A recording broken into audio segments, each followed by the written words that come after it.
Do our best. It's Gary Barlow. Hello, Gary. That's not a miserable look. More of a determined look. Yeah, I don't mean you taking away my boring title, so, yeah. Not at all. No. And it should be the legend snooker player, not the star snooker player. Well, yes. And did you know that he was a DJ now, Steve? I did. Are you really? Banging techno DJ, Glastonbury. apparently. Yeah. Amazing. Glastonbury. Well have you ever done Glastonbury? I've never done Glastonbury. No. What? I'm going to put that on my list now. Now I know you've done it. Now, Gary's here, along with his co-writer Tim Firth, who's over there, to tell us all about the Calendar Girls musical. It's called The Girls. And here's a photo we did find of Gary smiling while him and Tim stripped to the waist there. Comparing notes Well, you know what? Our beautiful cast, we had them in the last photo shoot about a year ago, completely naked, and they were really up for it. Great sports. And we thought, you know what, it's only fair. As the writers, we should definitely get our kit off.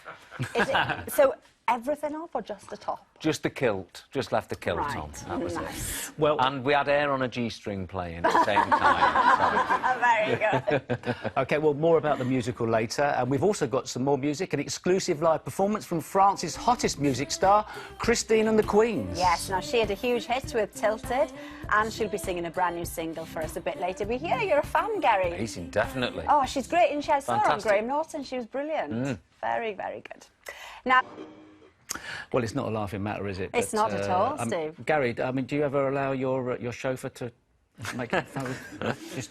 Definitely not. You know, I think driving's a good excuse to put your phone in the boot. Me too. It's about escaping from your phone, isn't be it? in your own world for a Yeah. little bit, isn't Yeah. it? Yeah. Let's talk about The Girls then. Very exciting because the tickets went on sale today and I'm sure they've fallen off the shelf, so to speak.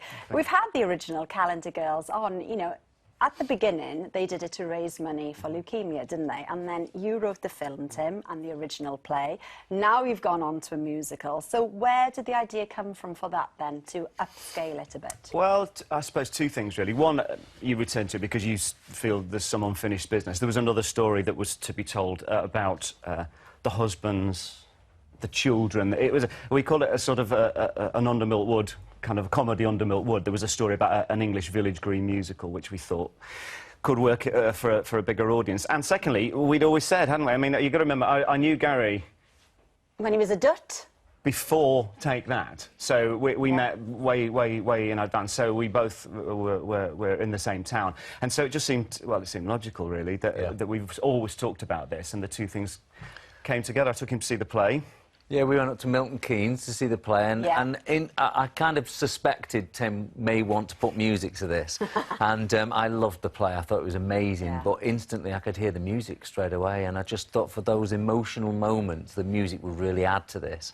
And we've had great fun, haven't we? It's been working about 5 years on this now, so it's been a long job. We've had it playing out of London already. We've had it playing in Leeds and in Manchester. To rave reviews. We're coming to the West End in January, so we're very excited. Raised a few quid for charity at Leeds and Manchester. Oh, it does, it does. I mean, the show itself raises money anyway, but also the cast of it was their own decision, really, that they decided one night that we were going to go and stand in the front of the theatre with buckets. And after every show, they ended up doing this every night. Every night we'd race round. And in Leeds and the Lowry alone, those bucket collections raised over £70,000. Oh, fantastic. Just in coins of coppers of people coming out. And as you said, Gary, the play is brilliant, but the music has really added to it. So here's a little taste for everybody at home of one of the songs. It's called Dare. You dare, just for once, don't stop and stare. Spread your wings and trust the air. If you think the ice locks thin, run faster if you dare.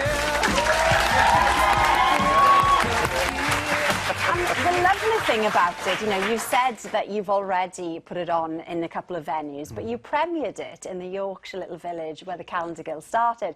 And the locals and their feedback, I suppose, really helped shape the show for you, didn't it? It did, because you know, if you want an honest reaction, get 4 shows full of Yorkshire villagers, people from the town, 2 from the village, and you're going to get exactly what they think. Oh, we gave them little pieces of paper, didn't we? The little pencils, and said, right, tell us exactly what you think. Tell us which songs you like, which songs you don't like. And boy, they did Boy, they did. I bet they did. But it's great, though, because then, you know, you're getting it straight from the horse's mouth before it comes to the West End. Yeah, I think definitely with musicals, you know, to get that story and to get the balance right, you've got to put it on its feet and put it in front of an audience. You learn so much, don't you? Well, we sort of had this philosophy that for a musical to really work, it's got to work in a church hall with a piano. And that's what we did. We did it in a church hall with a piano. Not the first time you've worked together. The first time Timmy was 15. Yes. Yeah. Yeah. Oh, yeah. What was going on there? He was. Well, it was a songwriting competition, you know, and he'd entered it. I'd entered it sometime before, and you often see these clips of the young Gary Barlow singing. If you turn the camera around, you would have seen me with a mullet at the age of 20 as a judge on that competition. Well, he was actually on the earlier version of this show, which was called Nationwide, some of you may remember. And here's lovely Gary. Oh, yes, here we go. Come on. Oh, no.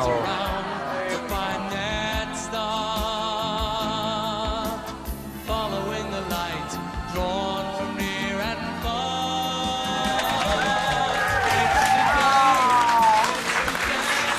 That jumper was very trendy at the time, I'll have you know. I remember that they were actually at that point. Honest. Well, The Girls is at the Phoenix Theatre in London, as we said, and it opens next January. Tickets available from today. Fantastic, thank you. Right then.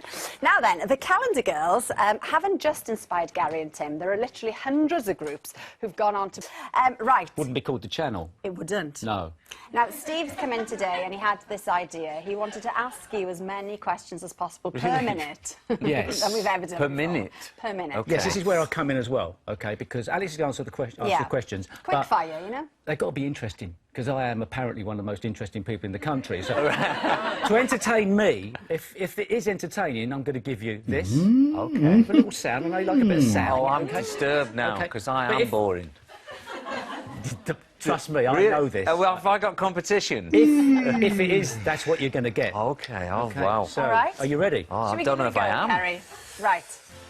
How did the first Take That gig go? Oh, very badly, very badly. A lot of us slipped over. We didn't really know the words. It was a bit of a nightmare, to be honest. I've wondered if there was any future in this band, if I'm honest. Steve, what do you reckon?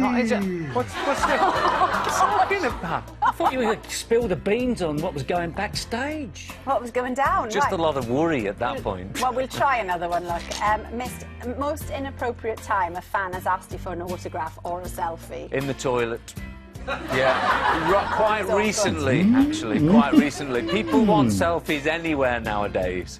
I'm in the toilet, this guy goes, "Come on, mate, just have a picture with you." And you're like, OK. I might not be able to put my other arm round you. That was a good one, wasn't it? We liked it. All right. Strangest thing you've been sent by a fan? By a fan? I've had some strange ones. In the 90s, I got sent by this... she must have been 18, a fan of a... She must have been a policewoman. It was a picture of her in combat. That was it. What? It was hers, not for me to sign or anything. It was Just a picture of her in combat, like with a truncheon hitting somebody. It's the weirdest thing. Very I like interesting. that one. Odd. One quick one. Odd. Who's your favourite snooker player of all time? Got to be Ray Reardon.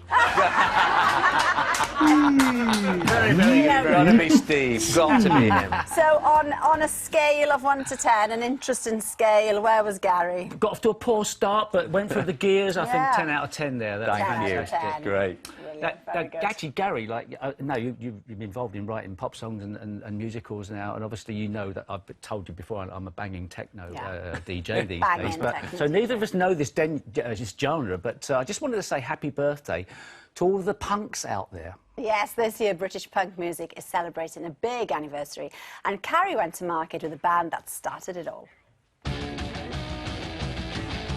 40 years ago, a landmark gig took place at this famous venue, the 100 Club in Oxford Street. The lineup included newly formed band The Damned, and just a few months later they went on to release the very first ever UK punk single, New Rose. It was never us saying, we want to do that before anyone else does. It was more a case of we were ready. Even if it all stopped there, Yeah. I would have been like, yeah, did it. The Damned were at the forefront of the new movement kick-started by the Sex Pistols here in London. 40 years on, its birth is being celebrated by a special exhibition here at the British Library. What punk did was question the status quo and look at the way things were done. Look at the way record companies operated, look at the way gigs were put on, look at the way music was supposed to be. And then they thought, well, you don't have to do it this way. It might be a lot more fun by doing it another way. To reflect the fact that punk was central to the culture of the late 70s, it's very important that we collect the records, print material, everything that goes with it, so that people in the future can actually compare the mainstream culture with the counterculture. The Damned emerged from a close-knit scene of like-minded people when founder member Brian James advertised for a drummer. This guy come down with ginger hair. He said, my name's Chris Miller. And he sat on the drum chair and he attacked the drum kit. He really attacked it, and it was great. Chris, rechristened Rat Scabies, introduced Brian to former gravedigger Dave Vanian after meeting him at a Sex Pistols gig. I'd been one of these kids who sang at records in his bedroom, and I basically lied. You know, I said... I knew it. Yeah. See, after all this time, he never knew. I basically lied that I was a singer to get the job. They were joined by bassist Ray Burns. He was very quiet, in actual fact, wasn't he? Yeah. Yeah. Yeah. I think the second gig we did, he invented himself as Captain Sensible. We just clicked. We went on there 100% energy and attitude and confidence. Yeah. And you'd be us against the world, you know.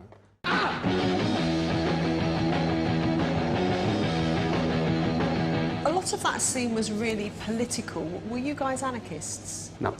Personally speaking, never, no. The only anarchy that I was interested in was on stage, the music, where there's no bars. I love avant-garde jazz, and I wanted to play rock and roll like that, you know.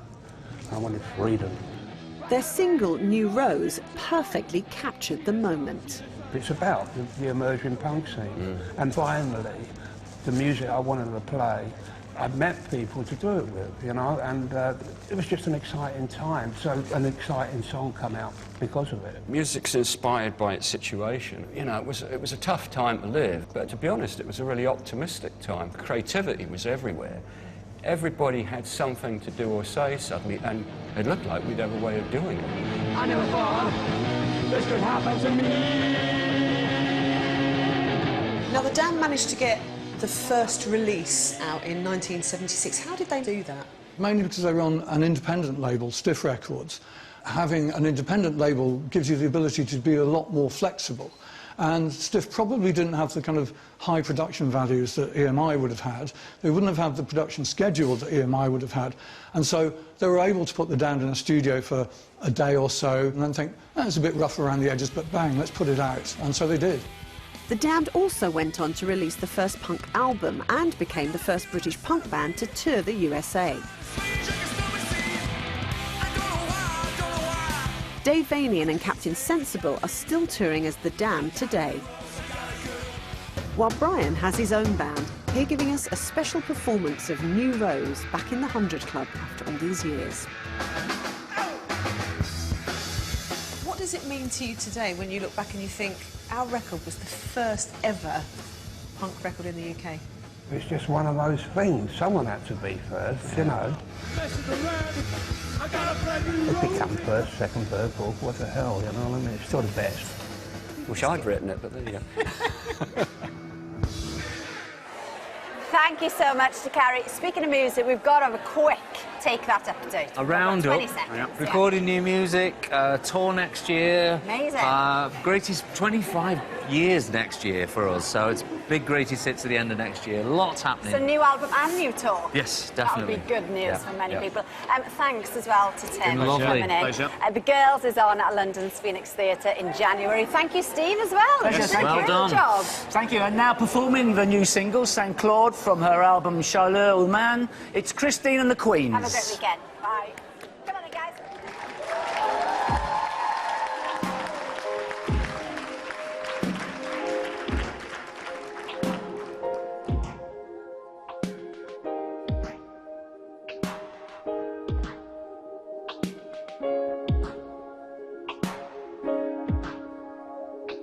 So softly speaking, your words a constant babbling stream. Come from nowhere, where?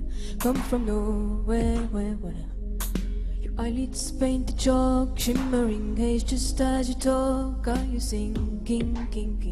Are you singing, king? I see that your left arm is ink-stained, and since you're sleeveless, your winged lion gives a sly wink. Does he know my loneliness? Then I steal a glimpse of your face as you turn the other way. Now I play your ghost is my ace whenever I'm led astray. 'Cause of my station, 'cause of my station. Ooh. But if you say just one word, I stay with you. 'Cause of my station, 'cause of my station.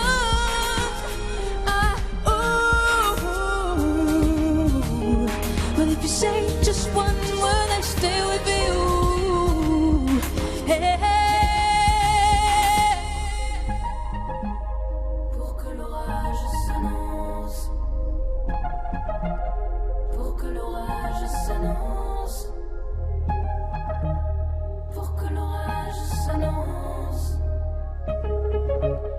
pour que l'orage s'annonce. Il y a chaud long in this part of time.